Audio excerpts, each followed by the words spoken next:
আসসালামু আলাইকুম।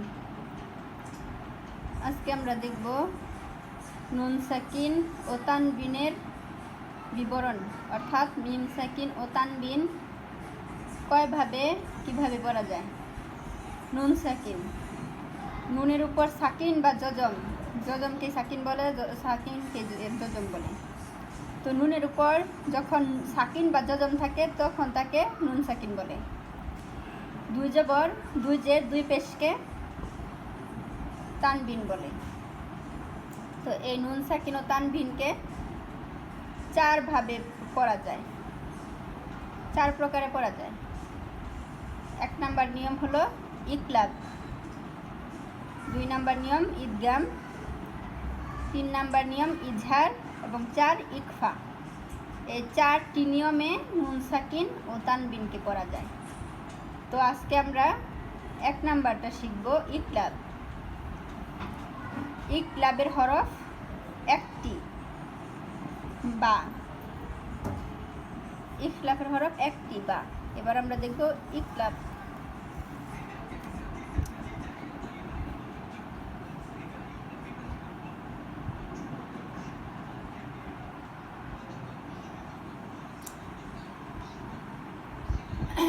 ইকলাব, নুন সাকিন বা তানবিনের বামে ইকলাবের হরফ বা আসলে ওই নুনে সাকিন বা তানবিনকে গুন্নার সহিত মিল করিতে হয়।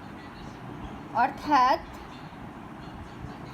ইকলাব মানে পরিবর্তন করে পড়া।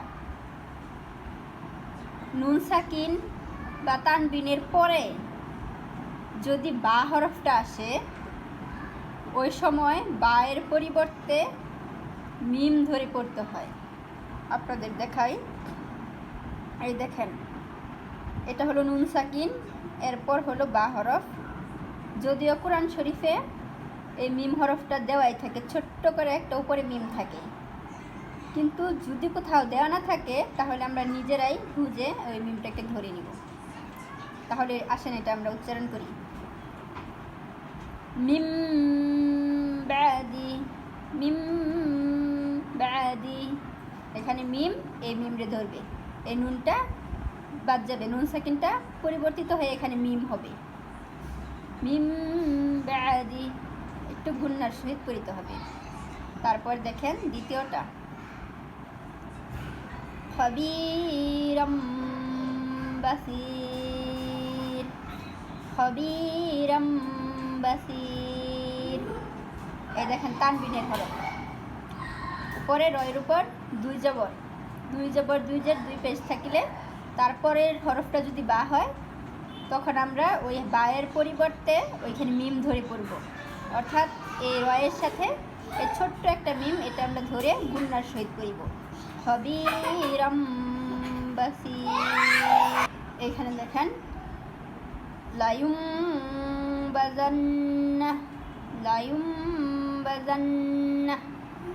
এখানে দেখেন এক পেজ দেয়া আছে, এটা টাইপে হয়তো ভুল হয়েছে, এখানে দুই পেজ থাকার কথা ছিল, তো আমরা এটাই ধরে নিই, দুই পেজ ধরে নিই।